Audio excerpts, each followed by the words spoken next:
Here's a question with Aspinall. What happens with Aspinall in the second round? If you want to talk about a guy who sprints, you want to talk about a guy who's fast, one of the fastest heavyweights, he might be the fate in the history of the sport. I don't think anybody moves like that guy does. He beat everybody else's ass too.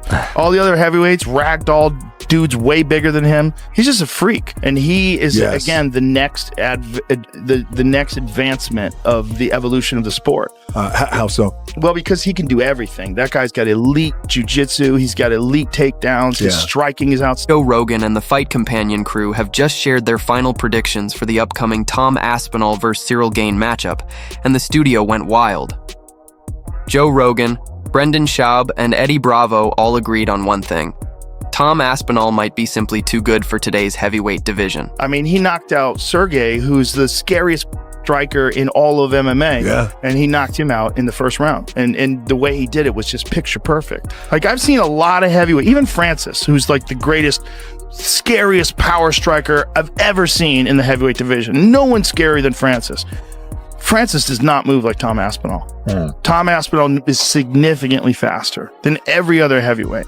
That's a real problem. At a 250 plus pound frame, his movement's extraordinary. And that's something you have to deal with. Like, that is a crazy ability. Like, his ability to move, like the way he moves, is so much different than everybody else in the sport. He moves like a 175 pounder. He doesn't move like a 250 pound guy. Look how quickly he closes the distance, man. His hand speed and full range of skills. Incredible stand-up, knocks guys out with one punch, black belt in jiu-jitsu. Did he actually use the word deep waters? He did. Everybody who said the word deep waters gets knocked out in the first minute. Go back and check the media that you've done. So, I'm pretty happy with that. That's good. I think there's this notion with the media and maybe the fans that Cyryl's not very good, which is just complete bullshit. I think that he's really, really good. He's super talented. He's been at the top of division for a number of years, which is not easy to do. He's been an interim champion himself. He's obviously had 2 title shots for the undisputed title as well. So I think the guy's really good. I've took him extremely, extremely seriously. The fact that people expect it to be an easy fight, I don't read into that at all. I think I'm prepared for a really, really hard fight. I think everybody's seen me go in there and get quick finishes. So me and I've got one of the best heavyweight teams in the world, if not the best heavyweight team, some of the best minds in the game, some of the best training partners in the game. We actually discussed and we've shown what we can do, shown how dangerous I am, and we're going to switch it up this time and we're going to go out there and win a boring split decision. Tom Aspinall versus Ciryl Gane. I'm sorry, for me, I'm a fan of Ciryl Gane as well. I just feel like Tom Aspinall is the next generation of the same thing we saw the likes of John Jones doing in terms of the dominant fashion that he took over his division. I feel like the same thing is going to happen with Tom Aspinall. That style at heavyweight is unseen. Ciryl Gane has a little bit of a bounce to him as well. I just don't think he's got the same snap and power that Tom Aspinall has, as well as the ground game as well. Although you probably won't see it in this fight. I feel like he could get a knockout in this fight. Gane, very safe striker. Doesn't fully commit with big shots all the time. He picks his shots. How does that work against Tom Aspinall? He's one of the most explosive guys. Like, he's the fastest heavyweight I've ever seen. And I think he just gets a straightforward Gane, to be quite honest, whether it's a takedown or even with the strike. Tom Aspinall has been living a great moment. Ciryl Gane is a great fighter. He's experienced his season. Tom is really good. Ciryl is much faster than his other opponents. Tom Aspinall, I think until proven otherwise, he's the guy. Hard to predict, but Ciryl Gane is very good too.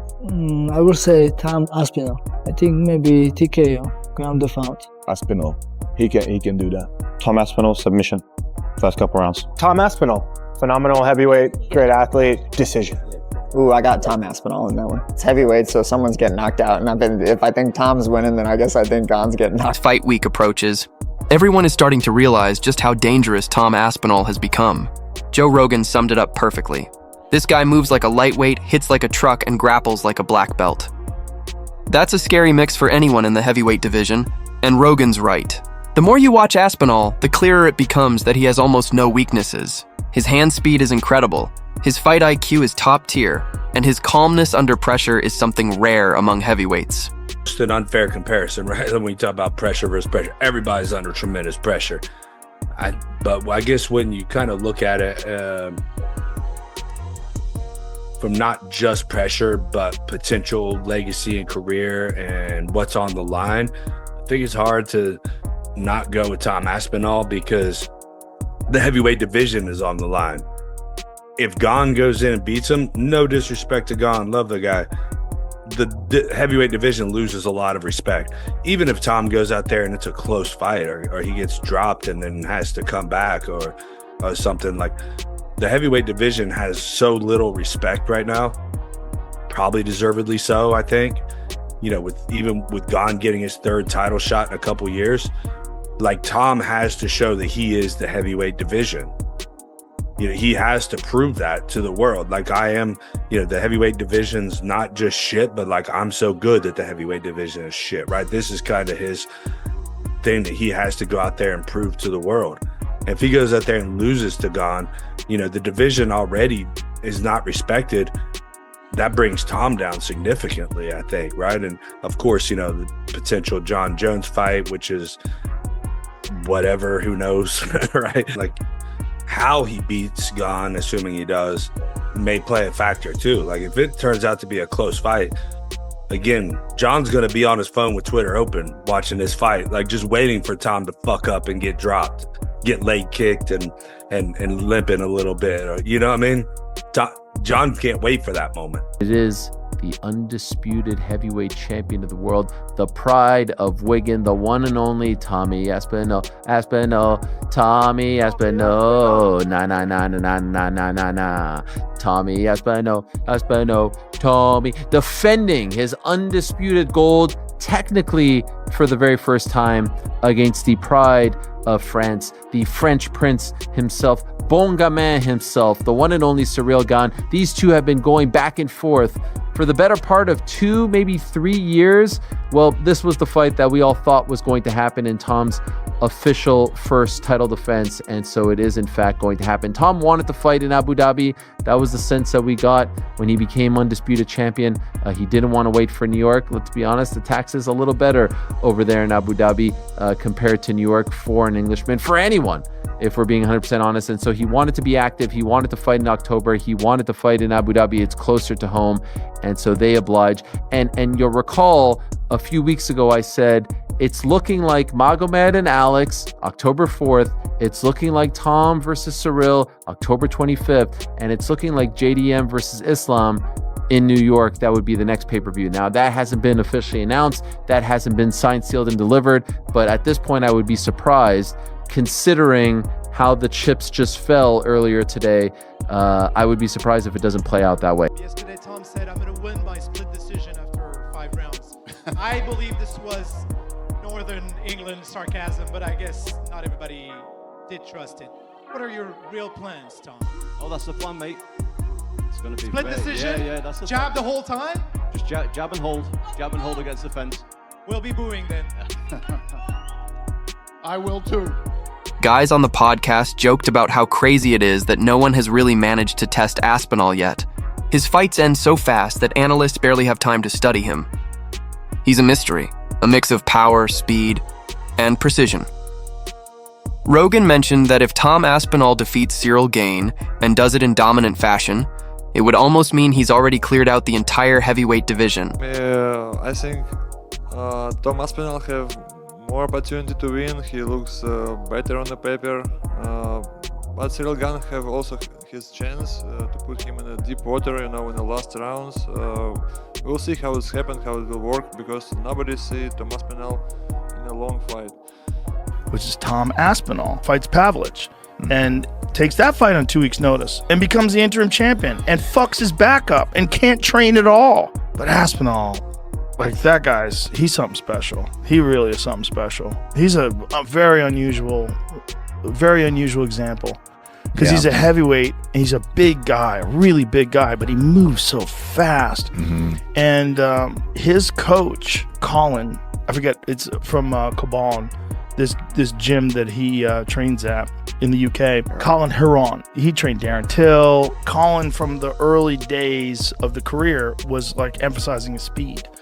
And so his speed has always been like extraordinary compared to other heavyweights. Like he just fucking moves in. It's all like fast, explosive movements. So he's got natural speed, but then he's also got a lot of training to execute quickly. So when he moves in, he closes the gap. You can see like, fuck, he's fast for a big guy. Something to work towards after having a year of not having something to work towards. I've always been in the gym, but it's nice to have a goal, have an opponent.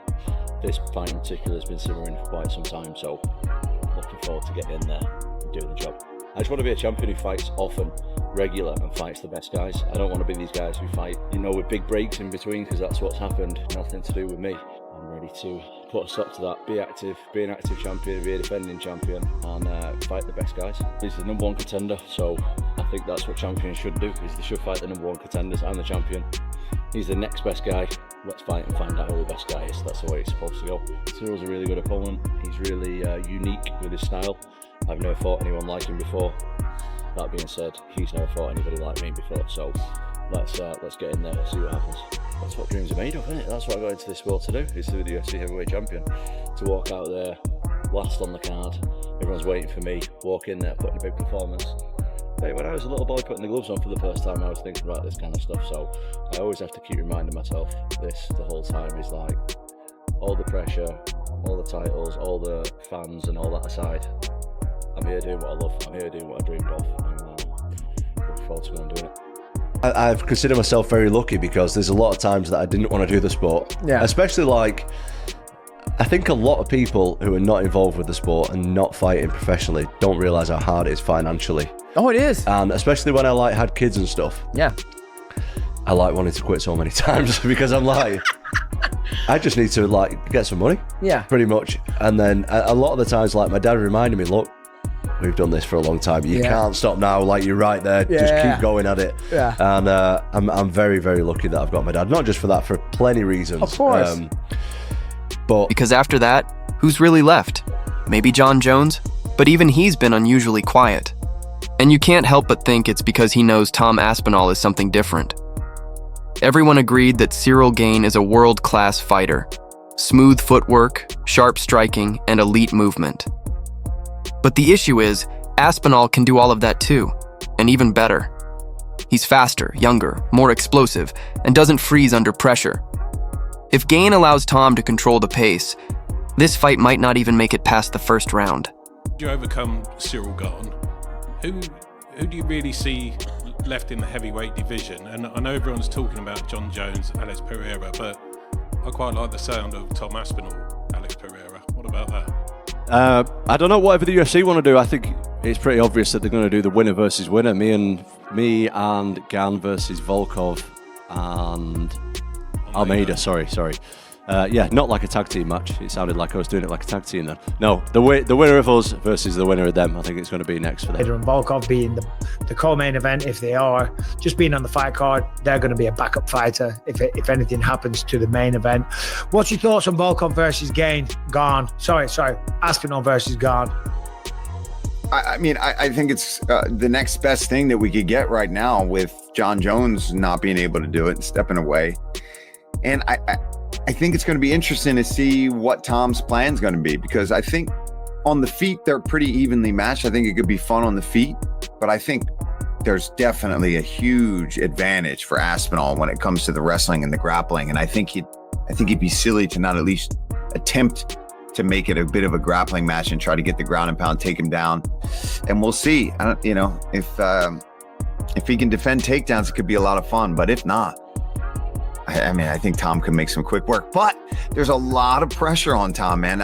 We were talking about it on the pre-show this weekend that, you didn't get the Jones fight. You waited all this time, and now you've got to fight somebody else. And it's always tough because you want to win that one to really prove to everybody that, yeah, you are that guy. You are the great. You are the best. You're the reason John didn't want to take this fight, blah, blah, blah. If you go and lose that one, you just... Yeah. Well, we haven't had guests on for a little bit because I've just been all over the place and very, very busy and all the rest of it. So I'll reach out to Tom and see if we can get him on next week, and we'll start getting some guests on again. Tom isn't the type of guy that talks shit usually, but he did do a video. To be the only fighter that's fought Tom, John Jones, and Francis, who people think are two of the best heavyweights ever. When you watch Tom fight, do you see anything that he has that stands out compared to Francis and John? Everybody have his strengths, everybody have a weakness. The particularity of Tom Aspinall is he's well-rounded. He's a huge fighter. He's a new way, technical and fast. So Joe Rogan broke it down perfectly. Tom Aspinall doesn't fight just to win, he fights to dominate. He's not a brawler, and he doesn't depend on luck. Every move he makes has intent and precision. When he throws a jab, it's to set up a takedown. When he feints, it's to make his opponent second guess and panic. And once he gains top control, it's usually game over. I realized that he doesn't really have much wrestling. He relies on evasion, trying to get away. He relies on jiu-jitsu instead of solid takedown defense. And same with the ground game. You know, I watched Francis Ngannou be able to rack up, I think, maybe 5-6 minutes of top time in that fight. And Francis is not a guy that's known to control people on the top. So he does have the striking down. I don't think defensively he's a very strong kickboxer. He has a really nice offense. Like I said, his defense is mainly in his footwork. And the two other big holes are jiu-jitsu and wrestling. This whole thing with John Jones, is that just completely forgotten about now? And especially when you hear Pereira talking about John Jones at the White House. What are your thoughts on all of that? In all honesty, I just couldn't really care less about any of it. I'm just like focused on this. This is what I want to do. As far as I'm concerned, that's done. That's in the past. John Jones is retired now. So what's the point in really talking about him? All right, I'll tell you the promoter side. I'll be a promoter. Ciryl Gane, he moves so well. He hits hard. He's really athletic, and he hits from both stances. And man, what is Tom? Boop. Okay, he has no chance. He's going to get guillotined just like he did by John Jones. He's going to get stuffed in the corner, beat to death. Well, right. I mean, it's like... I can promote it and lie to you so that you watch the pay-per-view. Or I could be an analyst and tell you the truth of what I believe actually going to happen. But never forget, people at home, that when you hear both sides, that's what you're actually listening to. You're listening to a promotion, and then you're also listening to an analyst who doesn't get paid for telling the truth. Honestly, man, I'm not sure. Tom Aspinall is good, but everybody is so high on him. I haven't seen, what's his longest fight in the UFC? I haven't seen the guy ever in the third round. I've never seen the guy have to fight himself back into a fight. You know, I've never seen him on the stool bleeding. I want to see him in a real fight. He's been blowing past these guys. And for a reason, he's a great fighter, explosive, skilled, but I've never seen him really test it. So until I see him test it and fight himself back in a fight and win, I can't be on the same train as everybody else, like, you know, waving that flag. Because people are talking like he's the next biggest thing. And he might be, but I'm not sold yet. If I had to make a pick, even though I said I'm not 100% sold on Tom Aspinall, I think he's going to win this. He's like a heavyweight chess player, calm, calculated, and powerful, with knockout force in both hands. The conversation even turned toward legacy, with Joe Rogan saying, if Tom Aspinall keeps fighting like this, we might be looking at one of the greatest heavyweights of all time, period. And he's not wrong. If Tom dominates Ciryl Gane the way many people expect him to, it'll send a clear message to the entire heavyweight division. Aspinall versus Ciryl Gane. I'm calling it. I don't care if it makes calling me me upset. no. Ciryl Gane, he's going to be able to avoid the big shots. He's going to be able to stuff the takedowns.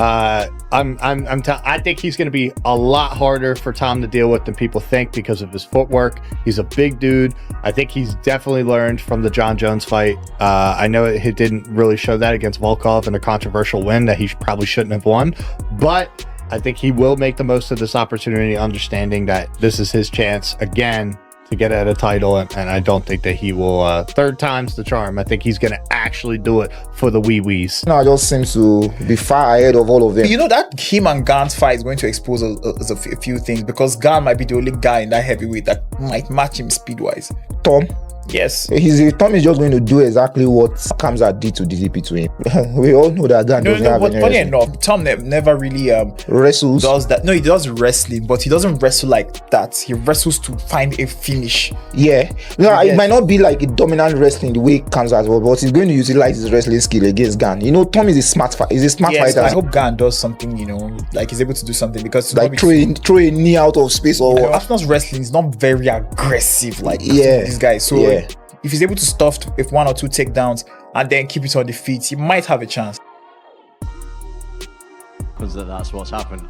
Everyone who says they can take me to deep waters seems to get knocked out. I don't expect to knock him out early, but I don't expect that anytime. So I just need one shot and it changes everything. Nothing special to say. It's just trust me, I did really something deep in this camp. Like, we take the time, we create some bubble. We started there a few months in Paris. We continue with some crazy guy in Dubai with the Triple MMA gym. And I hope we're going to see all of this Saturday. And this is his era. From Gane to Almeida and everyone in between, the story stays the same. Tom Aspinall is the future, and the rest of the heavyweight division is in serious trouble.